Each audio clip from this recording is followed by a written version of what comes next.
नमस्कार, स्वागत है आपका चैनल पर। इस वक्त की बड़ी खबर के साथ एक बार फिर से आपके सामने मौजूद है, जहां पर उत्तर प्रदेश के विधानसभा चुनाव को लेकर इस वक्त की बड़ी अपडेट के साथ एक बार फिर से आपके सामने मौजूद है, जहां पर आपको बताएंगे मिशन उत्तर प्रदेश को लेकर संयुक्त किसान मोर्चा ने 3 फरवरी से लॉन्च कर दिया है ये पूरा मिशन। भाजपा को नहीं दो वोट, ये नारा लगाया जाएगा किसानों की तरफ से। बताएंगे आपको दोस्तों किस तरीके से सिलसिलेवार देश के कोने कोने में पहुंचने वाले हैं किसान, इसको लेकर किया है बड़ा खुलासा। इसी के साथ में चलेंगे एक और बड़ी अपडेट की तरफ, जहाँ पर राकेश टिकैत ने डीएम, एसडीएम, डीसी के सामने किसानों का मोर्चा खोलने का बड़ा ऐलान किया है। 31 तारीख को पूरे प्रदेश भर के अंदर, पूरे देश भर के अंदर डीएम, एसडीएम, डीसी के दफ्तरों के सामने होने वाला है बड़ा प्रदर्शन। दोस्तों इसके बारे में विस्तार से जानकारी आप तक पहुंचाएंगे। वहीं आपको बताएंगे गाजीपुर बॉर्डर से लेकर उत्तर प्रदेश के गाजीपुर जिला तक बीजेपी पूरी तरीके से साफ हो जाएगी। अखिलेश यादव और जयंत चौधरी ने गाजियाबाद में जोरदार तरीके से बीजेपी पर निशाना साधा है। इसी के साथ में चलेंगे एक और बड़ी अपडेट की तरफ, जहाँ पर पश्चिमी उत्तर प्रदेश के अंदर बीजेपी के जिन्ना वाले बयान के मद्देनजर अखिलेश यादव और जयंत चौधरी गन्ना लेकर पहुंचे हैं दोस्तों। इसी के साथ में बढ़ती महंगाई को लेकर अखिलेश यादव ने कौन सी ऐसी बात बोल दी जिसके बाद अमित शाह को अपना door to door election campaign रोकना पड़ा है दोस्तों। इसी के साथ में आपको बताएंगे प्रेस कॉन्फ्रेंस के दौरान योगी आदित्यनाथ पर निशाना साधते हुए अखिलेश यादव ने कहा कि पहले यूपी में हराएंगे, फिर जाएंगे गुजरात में हराएंगे। और इसी के साथ में योगी आदित्यनाथ ने खुद को राजपूत होने पर गर्व बता दिया, जिसके बाद अब दोस्तों समाजवादी पार्टी ने जोरदार तरीके से योगी आदित्यनाथ को घेरा है और बीजेपी बचाव में उतर चुकी है। एक एक करके चलेंगे सभी बड़ी अपडेट की तरफ, सारी बड़ी जानकारी आप तक पहुंचाएंगे। लेकिन उससे पहले अगर आप भी उत्तर प्रदेश के विधानसभा चुनाव के अंदर सत्ता परिवर्तन की जोरदार लहर बहते हुए देखते हैं और राज्य के अंदर होगा बड़ा परिवर्तन,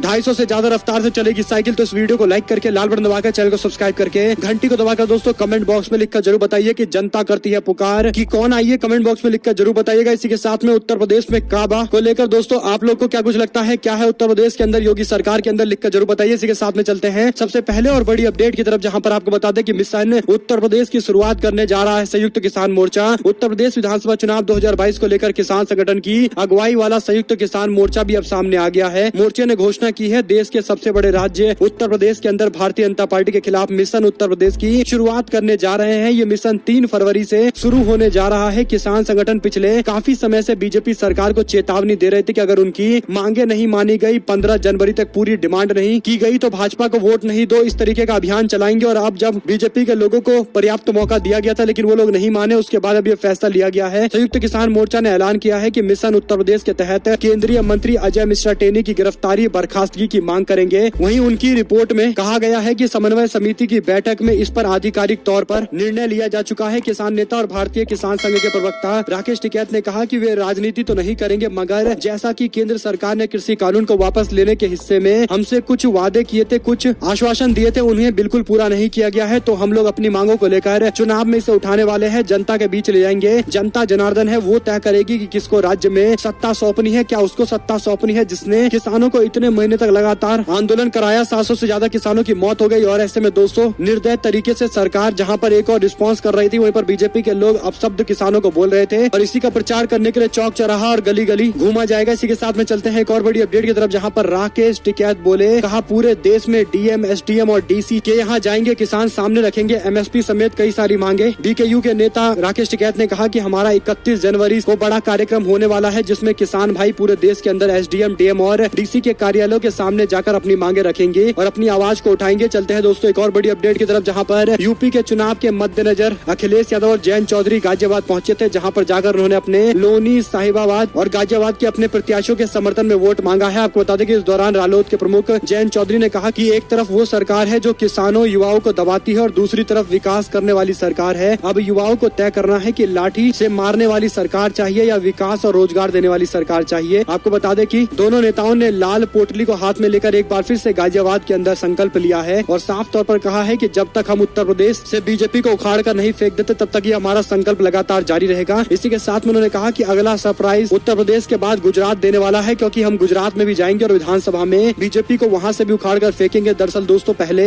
योगी और बाद में नरेंद्र मोदी को चुनाव हराने की हुंकार भरी है अखिलेश यादव और जयंत चौधरी ने। चलते हैं एक और बड़ी अपडेट की तरफ, जहाँ पर जयंत चौधरी ने कहा कि गाँव में बीजेपी के लोग घुस नहीं पा रहे, किसानों के नजर में टेनी सबसे बड़ा गुंडा है। रालोद के प्रमुख जयंत चौधरी ने कहा कि किसान अभी भी धरना देने के लिए मजबूर हो रहे हैं और दोबारा कुछ न कुछ करने के लिए मजबूर हो रहे हैं, तो ईमानदारी से आपने किसानों के साथ न्याय नहीं किया और मैं उनके साथ छल नहीं करने वाला हूं। इसी बीच एक और अपडेट है, जहां पर दोस्तों गन्ना लिए दिखाई दिए अखिलेश यादव और उनके साथ जयंत चौधरी मेरठ पहुंचे हुए थे, जहां पर जाकर उन्होंने अपने पार्टी के कार्यकर्ताओं और पार्टी के उम्मीदवारों के समर्थन में इस तरीके से रैली की है। लेकिन इस दौरान गन्ना लेकर पहुंचे थे अखिलेश यादव और जयंत चौधरी और उन्होंने यहीं से मैसेज दिया है कि इस बार पश्चिमी उत्तर प्रदेश में जिन्ना का मुद्दा नहीं चलेगा, गन्ने का मुद्दा चलेगा, किसानों का मुद्दा चलने वाला है। वहीं पर बढ़ती महंगाई पर अखिलेश यादव की जनता से अपील, कहा जिस घर का दरवाजा अमित शाह खटखटाएंगे उस दरवाजे से लाल सिलेंडर निकालकर उनके सामने रख देना और कह देना कि ये लाल सिलेंडर हमारे पास है जिसे हम भरवा नहीं पा रहे। इतनी महंगाई हो गई है। बढ़ती महंगाई को लेकर अखिलेश यादव ने जोरदार निशाना साधा है अमित शाह पर, जो जाकर अपने पार्टी के कार्यकर्ताओं के घर में 2-4 पर्चे बांटकर मीडिया में दिखाने की कोशिश करते हैं कि वो पूरे राज्य में, पूरे जिले के अंदर घूम रहे हैं, विधानसभा में घूम रहे हैं। लेकिन दोस्तों हकीकत यह है कि बीजेपी के अपने ही कुछ कार्यकर्ताओं के इलाका है जिसमें जाकर अमित शाह पर्चा बांट देते हैं और बड़े बड़े दावे करते हैं। इसी बीच एक और अपडेट की माने तो प्रेस कॉन्फ्रेंस में अखिलेश यादव बोले, कहा यूपी चुनाव के बाद बीजेपी को गुजरात में हराने के लिए हम पूरी तरीके से तैयार हैं। इसी के साथ में एक और बड़ी अपडेट है जहां पर योगी ने किया राजपूत होने पर गर्व, जिस पर समाजवादी पार्टी बोली, कहा घोर जातिवादी है योगी, अब यूपी में नहीं चलेगा ये बिल्कुल भी। उत्तर प्रदेश के अंदर समाजवादी पार्टी की तरफ से ट्वीट करते हुए लिखा गया कि हमने आज तक बस यही सुना था कि योगी संत महात्मा की कोई जाति नहीं होती, वो सबको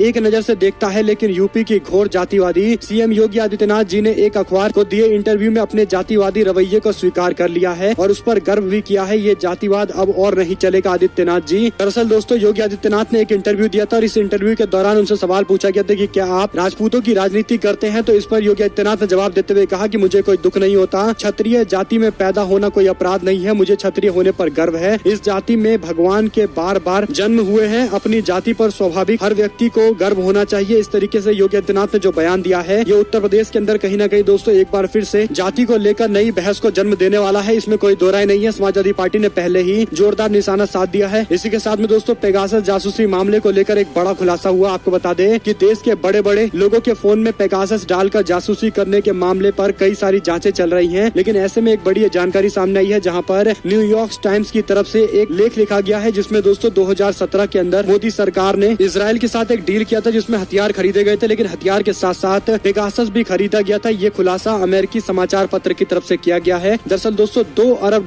के अत्याधिक हथियारों और खुफिया उपकरणों के सौदे के दौरान पेगासस भी खरीदे गए थे। ये खुलासा हुआ है जिस पर राहुल गांधी का ट्वीट आया। उन्होंने कहा कि मोदी सरकार ने हमारे लोकतंत्र की प्राथमिक संस्थाओं, राजनेताओं और जनता की जासूसी करने के लिए पेगासस खरीदा था। फोन टेप करके सत्ता पक्ष, विपक्ष, सेना, न्यायपालिका सबको निशाना बनाया गया। ये देशद्रोह है। उन्होंने आरोप लगाया कि मोदी सरकार ने देशद्रोह किया है। राज्यसभा में नेता प्रतिपक्ष मल्लिकार्जुन खड़गे ने ट्वीट किया, मोदी सरकार ने भारत के शत्रुओं की तरह काम क्यों किया, क्यों देश के नागरिकों के खिलाफ इस तरीके से युद्ध के लिए जो हथियार खरीदा गया था उसका इस्तेमाल किया गया। उन्होंने कहा कि पेगासस का उपयोग गैर कानूनी तरीके से किया गया, जासूसी के लिए किया गया, राष्ट्रद्रोह है। ये पूरी तरीके से कानून से बढ़कर कोई नहीं होता। हम सुनिश्चित करेंगे कि इस पूरे मामले पर न्याय होना चाहिए। इसी के साथ में एक और बड़ी जानकारी आ रही है जहां पर दोस्तों ठोको नीति वाली सरकार हो गई फेल। लाल टोपी, लाल पोटली दोनों ने मिलकर ताल ठोक ली। अखिलेश यादव की तरफ से ट्वीट करते हुए जयंत चौधरी और अखिलेश यादव की तस्वीर साझा की गई है जहां पर उन्होंने अपने हाथ में अन्न का पोटली लिया हुआ है और संकल्प लिया है। इसी के साथ में अखिलेश यादव ने एक और ट्वीट करते हुए लिखा कि बाबा जी पैदल भी हैं, बेदल भी हैं। इसी के साथ में दोस्तों मुजफ्फरनगर में समाजवादी पार्टी रालोद ने मिलकर अन्नदाताओं पर अत्याचार और अन्याय करने वाली बीजेपी सरकार को हटाने के लिए संयुक्त अन्न संकल्प लिया है। इसी के साथ में उन्होंने और भी कई सारे बड़े बड़े ट्वीट किए हैं। एक और बड़ी जानकारी सामने आ रही है जहां पर राकेश टिकैत एक बार फिर से गोदी मीडिया से भिड़ गए। दरअसल दोस्तों अपने एक कार्यक्रम में गए थे राकेश टिकैत जहां पर उनसे गोदी मीडिया के लोगों ने बातचीत की, लेकिन बातचीत के दौरान केवल मुद्दा धर्म और बीजेपी से जुड़े हुए एजेंडे के इर्द गिर्द ही नजर आया, जिसको लेकर राकेश टिकैत समझ गए कि कहीं न कहीं चुनावी एजेंडा सेट करके आए हैं। जिसके बाद राकेश टिकैत ने पीछे देखा तो उनके पीछे एक फोटो लगा रखी थी चैनल वालों ने जिसमें मंदिर मस्जिद दिखाए जा रहे थे, लेकिन काम की बात नहीं दिखाई जा रही थी, जिस पर राकेश टिकैत भड़क गए और उन्होंने कहा कि ये मेरे पीछे आपने क्या तस्वीरें लगा रखी हैं। मंदिर मस्जिद से देश नहीं चलता बल्कि अस्पताल स्कूल से देश चलता है, इसीलिए मेरे पीछे अगर आपको तस्वीरें लगानी है तो स्कूल और अस्पतालों की लगाइए ताकि सच में डिबेट हो पाए। जिसके बाद राकेश टिकैत और उस एंकर के बीच में जोरदार गर्मा गर्म बहस देखने को मिली है। दोस्तों आप लोग सोशल मीडिया पर वीडियो भी देख सकते हैं। वहीं आपको बता दें कि भारतीय जनता पार्टी के गृह मंत्री अमित शाह की तरफ से एक बयान दिया गया मुजफ्फरनगर के अंदर। कहा गया कि मुजफ्फरनगर में और मुजफ्फरनगर से लेकर सहारनपुर तक लोगों से पूछना चाहता हूं कि क्या आप दंगों को भूल गए हैं क्या? अगर नहीं तो वोट देने की गलती मत करना, नहीं तो मुजफ्फरनगर फिर से जल उठेगा। केंद्रीय गृह एवं सहकारिता मंत्री अमित शाह की तरफ से जो ये बयान दिया गया है इस पर टिप्पणी करते हुए दोस्तों पूर्व IAS अधिकारी सूर्य प्रताप सिंह ने भी निशाना साधा। उन्होंने कहा कि ये तो धमकी है, क्या अब चुनाव आयोग यह भाषा भी उचित समझता है? देश के गृह मंत्री कह रहे हैं कि हमें वोट नहीं दिया तो मुजफ्फरनगर फिर से जल उठेगा, क्या इसी पर इलेक्शन कमीशन चुप रहेगा? यानी दोस्तों इलेक्शन कमीशन की चुप्पी को लेकर एक बार फिर से कई सारे सवाल खड़े हो रहे हैं और ऐसे में अमित शाह जो मर्जी बयान देकर चले जाते हैं। इसी के साथ में एक और अपडेट है जहां पर फिरोजाबाद के अंदर बीजेपी के प्रत्याशी व उनके बेटे समेत 250 अज्ञात के खिलाफ आचार संहिता उल्लंघन का मुकदमा दर्ज हो गया है। दोस्तों, फिरोजाबाद के थाना नसीरपुर में बीजेपी के प्रत्याशी हरिओम यादव, उनके पुत्र जिला पंचायत सदस्य विजय प्रताप समेत 5 लोगों को नामजद करते हुए 250 अज्ञात के खिलाफ आचार संहिता उल्लंघन का मुकदमा दर्ज किया गया है। आरोप है कि बीजेपी के प्रत्याशी समर्थकों के साथ सिरसागंज विधानसभा क्षेत्र के गांव कुतुकपुर के वाहनों में काफिले में भर भर कर जनसंपर्क कर रहे थे, जिसके खिलाफ ये कार्रवाई की गई है। तकरीबन 80 वाहनों का इस्तेमाल किया जा रहा था। कोविड के गाइडलाइंस की तो बुरी तरीके से धज्जियां उड़ाई जा रही थी। हरिओम यादव सपा के संरक्षक मुलायम सिंह यादव के रिश्तेदार हैं। 2017 में सपा के टिकट पर सिरसागंज से चुनाव जीत कर आए थे, लेकिन इस बार उन्होंने अपनी जहाज बदल ली है, बीजेपी के साथ में चले गए हैं। लेकिन ये मुकदमा जरूर दर्ज हो चुका है उनके ऊपर। इसी के साथ में दंगों के खून से जिनकी टोपी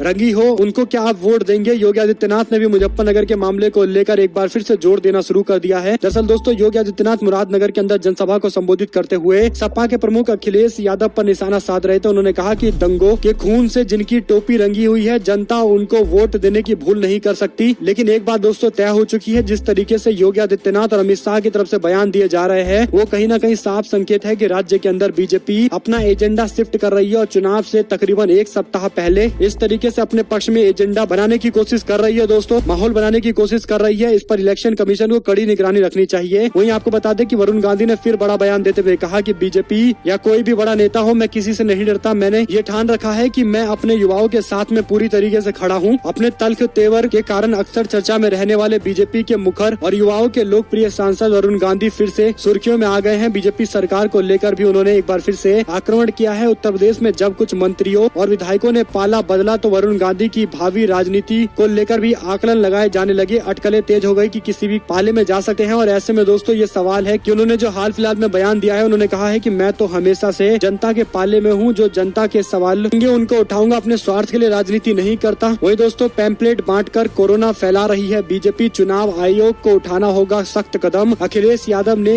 इशारों में अमित शाह पर निशाना साधा है। समाजवादी पार्टी के अध्यक्ष व पूर्व सीएम अखिलेश यादव ने मुजफ्फरनगर में राष्ट्रीय लोकदल के अध्यक्ष जयंत चौधरी के साथ संयुक्त प्रेस कॉन्फ्रेंस के दौरान कहा कि बीजेपी के नेता डोर टू डोर कैंपेन कर रहे हैं और जब पैम्पलेट बांटा जा रहा है उसमें थूक लगाकर बांटा जाता है, जिससे कोरोना फैलाया जा रहा है। उनका सीधा निशाना दोस्तों अमित शाह पर था, हालांकि उन्होंने नाम नहीं लिया। इसी के साथ में बीजेपी के नेताओं के भीड़ के साथ कैंपेन करने पर कोई एक्शन नहीं होने पर प्रियंका गांधी ने इलेक्शन कमीशन की निष्पक्षता को लेकर सवाल खड़े किए हैं। चुनाव आयोग को घेरते हुए तीखी टिप्पणी की है। देश के 5 राज्य में अगले महीने होने वाले विधानसभा चुनाव को लेकर तैयारियों पर बड़े बड़े दावे इलेक्शन कमीशन से किए गए हैं। आरोप प्रत्यारोप का खेल भी लगातार जारी है और ऐसे में दोस्तों प्रियंका गांधी ने ट्वीट करते हुए कहा कि बीजेपी के नेता भीड़ के साथ कैंपेन कर रहे हैं, नफरती भरी भाषा बोल रहे हैं। प्रशासन कोई एक्शन नहीं ले रहा, लेकिन कांग्रेस पार्टी को आज प्रयागराज युवा घोषणा पत्र जारी करने से रोका गया। सरकार के दबाव में चुनाव आयोग और प्रशासन युवाओं के एजेंडे को दबाने और लोकतंत्र को कुचलने की कोशिश कर रहा है। इसके साथ उन्होंने तंज कसते हुए कहा कि निष्पक्षता, क्या यही है निष्पक्षता? उत्तर प्रदेश में सियासी दंगल जारी है और ऐसे में खुद गृह मंत्री अमित शाह की तरफ से दोस्तों पर्चे बांटे जा रहे हैं और पर्चे बांटने के दौरान जिस तरीके की बीजेपी नेताओं की भीड़ दिखाई पड़ रही है, ये साफ कोरोना की गाइडलाइंस की धज्जियां उड़ाई जा रही हैं। आपको बता दें कि भारतीय जनता पार्टी के नेता इकट्ठे हो जाते हैं और कई सारे लोग एक साथ इकट्ठा होकर कोरोना को फैलने में सपोर्ट कर रहे हैं। दोस्तों, इनके खिलाफ कड़ी से कड़ी कार्रवाई होनी चाहिए। सबसे आगे है गृह मंत्री, उनके खिलाफ तो जरूर होनी चाहिए। इसी के साथ में मीडिया और मोदी दोनों एक दूसरे के पूरक दिखाई पड़ते हैं। प्रधानमंत्री मोदी की छवि चमकाने में मीडिया सबसे बड़ी भूमिका निभाता है और करीब 8 साल के शासन में मोदी सरकार ने एक भी बार प्रेस कॉन्फ्रेंस नहीं किया। अर्थव्यवस्था के अलावा कई सारे मुद्दों को लेकर कोई चर्चा नहीं हुई, लेकिन मीडिया वालों का केवल एक ही काम है, नरेंद्र मोदी को लेकर दिन रात जनता के बीच में छवि चमकाना और पार्टी का भोपू बनकर काम करना। चलते हैं एक और बड़ी जानकारी की तरफ, जहां पर जयंत चौधरी और अखिलेश यादव की साझा प्रेस कॉन्फ्रेंस के दौरान 10 रुपए में थाली और बिना ब्याज के किसानों को लोन देने समेत कई और वादे भी किए गए हैं। सिलसिलेवार तरीके से ये वादे किए गए हैं। अखिलेश यादव की तरफ से ट्वीट करते हुए पूरी जानकारी दी गई है। अखिलेश यादव ने एक और बड़ी घोषणा करते हुए कहा है कि जो छोटे और मध्यम वर्गीय परिवार है, उन सभी को जनरल स्टोर खोलने के लिए, अपना व्यापार करने के लिए सस्ते और सब्सिडाइज रेट पर सामान उपलब्ध कराए जाएंगे और उनको दुकान खोलने में मदद भी की जाएगी। इसी के साथ में मतदाता किसानों की बात करने वालों के पक्ष लेंगे, हिंदू मुसलमान करने वालों का पक्ष नहीं लेंगे। राकेश टिकैत ने अमित शाह के प्रचार पर तंज कसते हुए ये बातें कही है। इसी के साथ में पेगासस पर हुए खुलासे के बाद कांग्रेस पार्टी ने केंद्र सरकार को अब सुप्रीम कोर्ट में घेरने को लेकर भी पूरी रणनीति बना ली है। वहीं पर अरविंद केजरीवाल ने पंजाब के शहरों से 10 गारंटी दी है। दरअसल दोस्तों, अरविंद केजरीवाल की ओर से जो 10 गारंटी की घोषणा की गई है, जिसकी सबसे बड़ी बात है सीसीटीवी कैमरा लगाना और इसी के साथ में महिलाओं को मुफ्त में टिकट देना बसों का, सरकारी डॉक्यूमेंट का डोर स्टेप डिलीवरी सर्विस करना, दफ्तरों में बैठे बाबू काम में ऑब्जेक्शन लगाते हैं, फिर आप दलाल को पैसे देकर अपना काम कराते हैं और इसीलिए सरकारी काम अब आपके घर आकर होगा। सरकार की तरफ से ये भी फैसला लिया जाएगा। यानी दोस्तों बहुत से वादे किए जा रहे हैं अरविंद केजरीवाल की तरफ से। इसी के साथ में सीबीआई ने झारखंड के जज की हत्या के मामले को लेकर जांच के लिए नई टीम बनाने की घोषणा की है। केंद्रीय जांच ब्यूरो ने झारखंड के न्यायाधीश उत्तम आनंद की हत्या के मामले को लेकर अधिकारियों की एक नई टीम नियुक्त की है। इंडिया टुडे के सूत्रों ने बताया है कि जांच अधिकारियों में यह बदलाव झारखंड हाईकोर्ट के द्वारा सुनवाई के दौरान जांच पर बार बार निगरानी व्यक्त करने के बाद आया है। इसी के साथ में एक और जानकारी है, जहां पर 10 फरवरी से 7 मार्च तक एग्जिट पोल पर चुनाव आयोग ने रोक लगा दी है। उत्तर प्रदेश में एग्जिट पोल के प्रकाशन और प्रसारण पर चुनाव आयोग ने 10 फरवरी से 7 मार्च तक के लिए रोक लगा दी है। यूपी में चुनाव आयुक्त ने शनिवार को इसका ऐलान कर दिया है। इसी के साथ में दोस्तों 7 मार्च शाम 6:30 बजे तक के लिए एग्जिट पोल पर रोक लगा दी गई है। इसी के साथ में एक और अपडेट है, जहां पर ओवैसी का ऐलान, कहा भागीदारी संकल्प मोर्चा की सरकार बनने पर बाबू सिंह कुशवाहा होंगे सीएम। उत्तर प्रदेश में सभी राजनीतिक दलों ने अपनी पूरी ताकत झोंक दी है। इस चुनाव में छोटे दलों की सक्रियता काफी नजर आ रही है। ऑल इंडिया मजलिस इत्तेहादुल मुस्लिमीन के अध्यक्ष असदुद्दीन ओवैसी भी बिहार के अंदर 5 सीटें जीतने के बाद काफी उत्साहित है। उन्होंने कई दलों के साथ मिलकर भागीदारी संकल्प मोर्चा तैयार किया है। शुक्रवार को ओवैसी ने गठबंधन के लिए मुख्यमंत्री चेहरे का ऐलान कर दिया। उन्होंने कहा कि अगर हमारी सरकार बनती है तो बाबू सिंह कुशवाहा हमारी ओर से उम्मीदवार होंगे मुख्यमंत्री पद का, और सरकार बनेगी तो उन्हीं को मुख्यमंत्री बनाया जाएगा। इसी के साथ में आरएलडी के प्रत्याशी अवतार भड़ाना पर नोटों की बारिश की गई। चुनाव प्रचार के दौरान जमकर लुटाए गए नोट, अवतार भड़ाना पर नोटों की बारिश किए जाने के मामले को लेकर वीडियो सोशल मीडिया पर अब वायरल हो रहा है और चुनाव आयोग से कार्रवाई की मांग की जा रही है। वहीं पर मायावती ने फिरोजाबाद सिरसागंज की सीट से अपने प्रत्याशी को बदल दिया है। दरअसल दोस्तों फिरोजाबाद सदर सीट से बबलू कुमार उर्फ गोल्डी राठौर और सिरसागंज विधानसभा से पूर्व चेयरमैन ठाकुर राघवेंद्र सिंह को टिकट पहले दिया गया था, लेकिन अब टिकट को वापस काट दिया गया है। मायावती ने फिरोजाबाद से सपा के पूर्व विधायक अजीम भाई की पत्नी साजिया हसन और सिरसागंज से पंकज मिश्रा को प्रत्याशी बनाया है। एक और जानकारी की माने तो बिहार में एमएलसी चुनाव एनडीए में सीटों का मुद्दा सुलझा। भाजपा 13, जेडीयू को 11 सीटें दी गई हैं। दोनों 24 सीटों पर कुल मिलाकर चुनाव लड़ेंगे, जिसमें हम पार्टी और मुकेश सहनी की पार्टी को कोई टिकट नहीं दिया गया है। दोस्तों इस तरीके से एनडीए गठबंधन चल रहा है बिहार में। आप लोग जानते ही है कि कितने ज्यादा आपसी विवाद है, लेकिन जैसे तैसे सरकार चला रहे हैं, शायद एक दूसरे के हित करने के लिए। वहीं पर मुरादाबाद में डिप्टी सीएम दिनेश शर्मा का रोड शो, कोविड के नियमों का उल्लंघन किया गया है। दोस्तों उप मुख्यमंत्री ने बीजेपी के लिए वोट जरूर मांगे हैं, लेकिन इस वोट के दौरान जो कोरोना के गाइडलाइंस होने चाहिए उनको बिल्कुल भी फॉलो नहीं किया गया। फिरोजाबाद के अंदर बीएसपी के प्रत्याशी की टिकट काटने के बाद फूट फूट कर रोया उम्मीदवार। साथ ही साथ आपको बता दें कि एक और जानकारी है, जहां पर आजम खान के बेटे अब्दुल्ला का नामांकन स्वीकार, पत्नी का पर्चा निरस्त कर दिया गया है। वहीं पर यूपी के ओपिनियन पोल बताते हैं कि अखिलेश यादव के वोट शेयर में काफी इजाफा देखने को मिल रहा है, लेकिन अभी भी बीजेपी के साथ में अंतर है वोटों का। यानी दोस्तों गोदी मीडिया के सर्वे के अनुसार अखिलेश यादव पीछे है, लेकिन आपको बता दें कि अगर गोदी मीडिया 2-3% पीछे बता रहा है तो इसका सीधा मतलब यह है कि परिवर्तन की हवा बह चुकी है और कहीं न कहीं बड़ा परिवर्तन राज्य में होने जा रहा है। लगभग इसमें आप किसी को शंका बाकी नहीं रहा है, लेकिन अभी भी गोदी मीडिया के अंदर जैसे तैसे माहौल को मैनिपुलेट करने की कोशिश की जा रही है। आप लोग क्या कुछ कहना चाहेंगे, लिखकर जरूर बताइएगा। एक और जानकारी की माने तो मणिपुर विधानसभा चुनाव से पूर्व कांग्रेस पार्टी ने 5 दलों के साथ गठबंधन का ऐलान किया है। मणिपुर में होने वाले विधानसभा चुनाव में कांग्रेस पार्टी मजबूत विपक्ष के तौर पर उभरने की कोशिश कर रही है और इसीलिए वाम मोर्चा, समान विचार वाले कई और पार्टियों के साथ गठबंधन किया गया। भारतीय communist party CPM, forward block के साथ साथ आरएसपी के साथ गठबंधन किया गया है। ये सारी लेफ्ट पार्टियां हैं और 40 उम्मीदवारों की लिस्ट भी जारी कर दी गई है। वहीं आपको बता दें कि हरियाणा के अंदर कोई चुनाव नहीं है, लेकिन बीजेपी नेताओं का विरोध जारी है। दरअसल दोस्तों भिवानी के गाँव तालू के अंदर राज्य मंत्री अनूप धानक और दिग्विजय चौटाला को काले झंडे किसानों ने दिखाए हैं और ऐसा इसलिए हो रहा है क्योंकि आप जानते हैं कि बीजेपी नेताओं को देखना नहीं चाहते हैं किसान और अभी तक लगातार विरोध जारी है। एक और अपडेट की माने तो बीजेपी विधायक ने अपनी बेटी की शादी के कार्ड पर छपवाया राज्य सरकार का लोगो, जिसको लेकर आपत्ति जाहिर कर दी गई है। आपको बता दें कि उत्तराखंड के विधायक ने अपनी बेटी की शादी के कार्ड में राज्य सरकार का लोगो छपवाया है। इस कार्ड की तस्वीरें सोशल मीडिया पर तेजी से वायरल हो गई। जानकारी के अनुसार हरिद्वार जिले के ज्वालापुर विधानसभा सीट से बीजेपी के विधायक सुरेश राठौर की बेटी की शादी को लेकर कार्ड छपवाया गया था और इस दौरान दोस्तों कार्ड में जिस तरीके से सरकारी सिंबल का इस्तेमाल किया गया है उस पर अब सवाल खड़े हुए हैं। लगता है इलेक्शन कमीशन कुछ कार्रवाई करेगी, उम्मीद जरूर है दोस्तों। इसी के साथ में पूर्व सांसद की तारीफ करता हुआ एसडीएम दिखाई दिया, जिस पर भड़क गए केंद्रीय मंत्री शेखावत। केंद्रीय जल शक्ति मंत्री ने एसडीएम को जमकर फटकार लगाई है। एसडीएम का एक वीडियो सोशल मीडिया पर वायरल हुआ, जिसमें पूर्व सांसद की तारीफ करता हुआ एसडीएम दिखाई दे रहा है। अगर आप लोग को दोस्तों एक भी खबर अच्छी लगी हो तो इस वीडियो को लाइक करिएगा, लाल बटन दबाइए, चैनल को सब्सक्राइब करिए, घंटी को दबाइए, हमारे साथ लगातार बने रहिए। जुड़ने से दोस्तों का बहुत बहुत धन्यवाद। आप लोग देख रहे थे आपका अपना चैनल जय हिंद। जय भारत, वंदे मातरम। बहुत बहुत धन्यवाद।